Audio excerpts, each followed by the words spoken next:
Hi everyone. तो इस video में कवर करने वाले हैं जीएस पेपर 5 के सिलेबस को।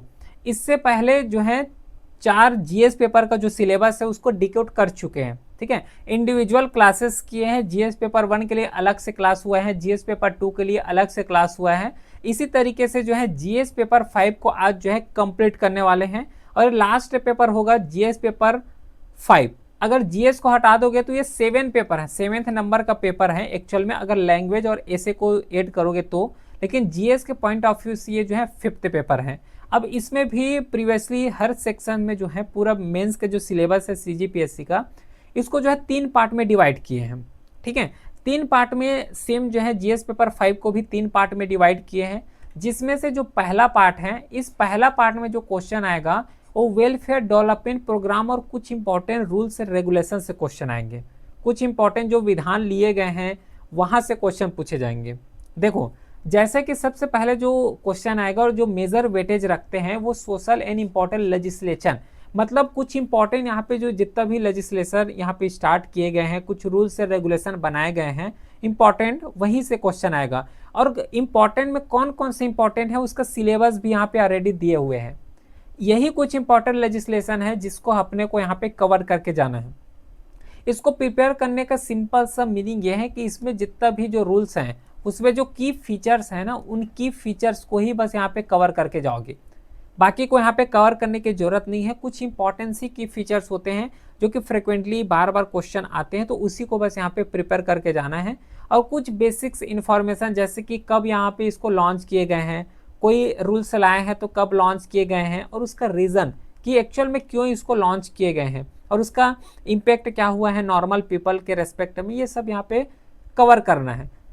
तो सबसे पहले जो welfare development and program and law में अगर देखोगे तो जो सोशल एंड इम्पॉर्टेंट लेजिस्लेशन में सबसे पहले इंडियन सोसाइटी के बारे में कवर करना है और इसके रेस्पेक्ट में कुछ यहाँ पे सोसाइटल ट्रांसफॉर्म हुए रहेंगे। क्यों ट्रांसफॉर्म हुए रहेंगे? क्योंकि उससे रिलेटेड कुछ रूल्स एंड रेगुलेशन इंप्लीमेंट किए गए हैं बाय द गवर्नमेंट के द्वारा। फिर ह्यूमन राइट्स प्रोटेक्शन लेजिस्लेशन है 1993, इसके बारे में पता होना चाहिए। प्रोटेक्शन ग्रांटेड टू फीमेल, जिसमें से जो भारतीय नागरिक सुरक्षा संहिता है ना, पहले क्या थे आईपीसी हो गया, तो इन सब चीज को चेंज कर दिए हैं। तो इस नागरिक सुरक्षा 2023 जब चेंज किए गए थे तो इसमें से जो फीमेल को प्रोटेक्शन दिए गए हैं ना उसी को कवर करना है, पूरे को यहाँ पे कवर करने की जरूरत नहीं है। मार्क माई वर्ड, ठीक है, क्योंकि सिलेबस इतना ज़्यादा है और अलग से एक्स्ट्रा कवर करोगे और सिलेबस में है नहीं तो बहुत ज़्यादा यहाँ पे टाइम कंज्यूमिंग होगा, टाइम बस यहाँ पे बर्बाद होने वाले हैं।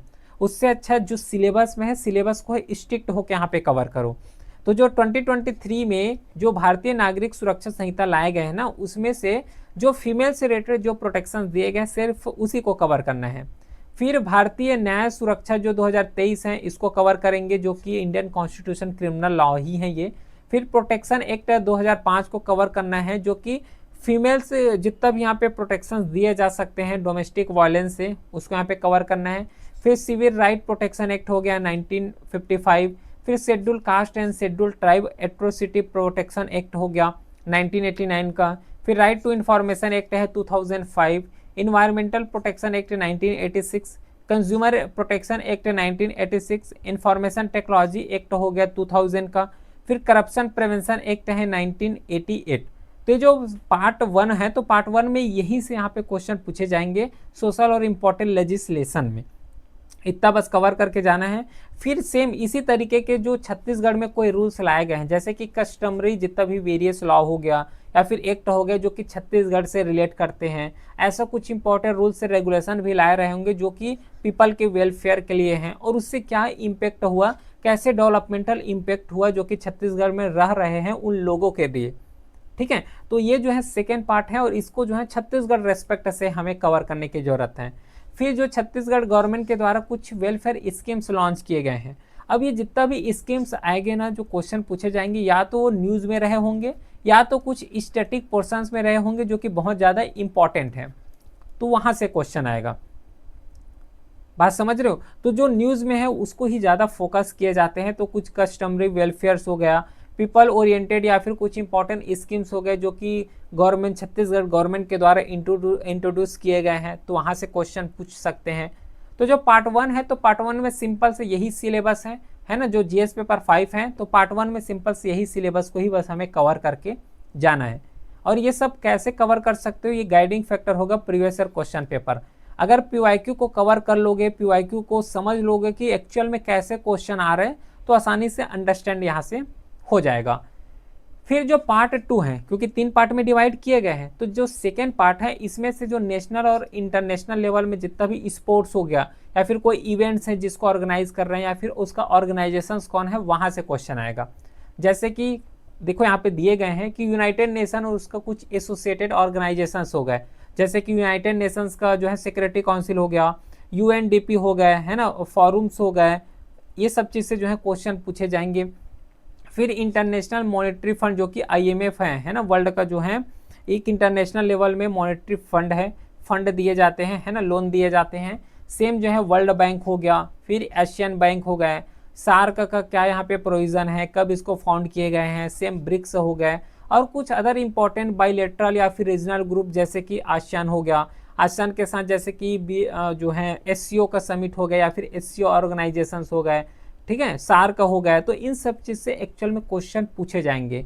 फिर वर्ल्ड ट्रेड ऑर्गेनाइजेशंस क्या है, क्या इसका जो है इंपॉर्टेंस है और कैसे इंडिया को इम्पेक्ट कर रहे हैं, वहाँ से क्वेश्चन आएगा।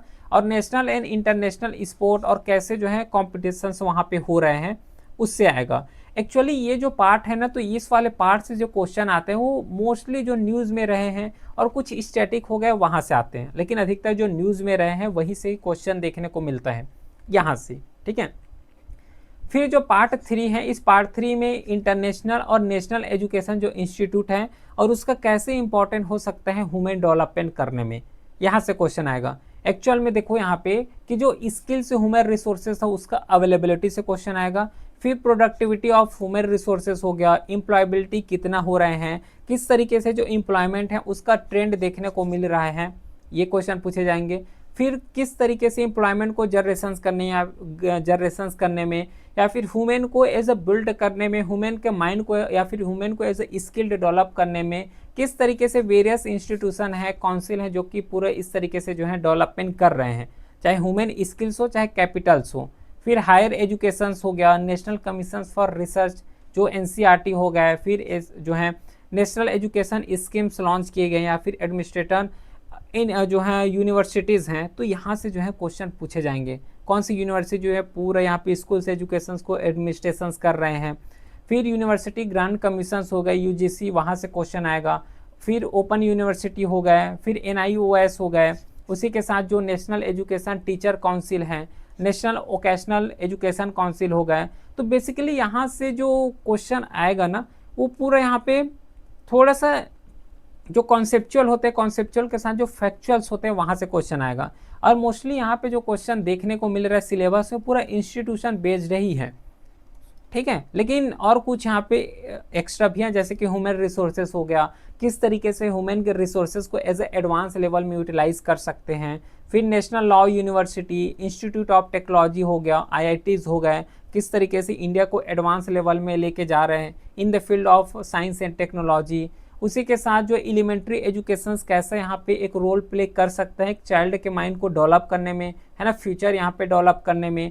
हायर एजुकेशन का क्या रोल प्ले है। फिर टेक्निकल एजुकेशन हो गए, जो वोकेशनल एजुकेशन चल रहे हैं उसका क्वालिटी क्या है, क्या क्या उससे रिलेटेड इशूज़ फेस किए जा रहे हैं, कौन कौन से इशू हैं, प्रॉब्लम्स हैं जिससे यहाँ पे इम्प्रूवमेंट करने की ज़रूरत है। फिर सेम जो है डिप्राइव क्लास हो गया, गर्ल्स एजुकेशन हो गया या फिर डिसेबल पीपल हो गए, तो इससे क्या क्या इशू यहाँ पे हो रहे हैं जब वो स्कूली एजुकेशन से लेते हैं या फिर हायर एजुकेशन में जाते हैं। तो जो पार्ट 3 है मोस्टली यही है कि जो इंस्टीट्यूशन है और स्पेशली जो नेशनल का एजुकेशनल इंस्टीट्यूशन है उसी को यहाँ पे सबसे ज़्यादा फोकस किए गए हैं। तो ये जो है पार्ट 3 तक हो गया, है ना। तो जीएस पेपर 5 में यही तीन पार्ट हैं जिसपे पूरे सिलेबस को यहाँ पे डिवाइड किए गए हैं। तो ये तो हो गया पूरा पेपर 5 का डिटेल के साथ सिलेबस को डिकोडिंग, जिसमें से कौन कौन से कवर करना है, कैसे कवर कर सकते हैं, इसके बारे में डिस्कस किए हैं। और ये पूरा जीएस पेपर 1 से जीएस पेपर 5 तक यहाँ पे कंप्लीट हो गए इंडिविजुअल क्लासेस के साथ। क्लियर है। फिर मिलते हैं हम नेक्स्ट क्लास में, तब तक के लिए thank you, have a great day.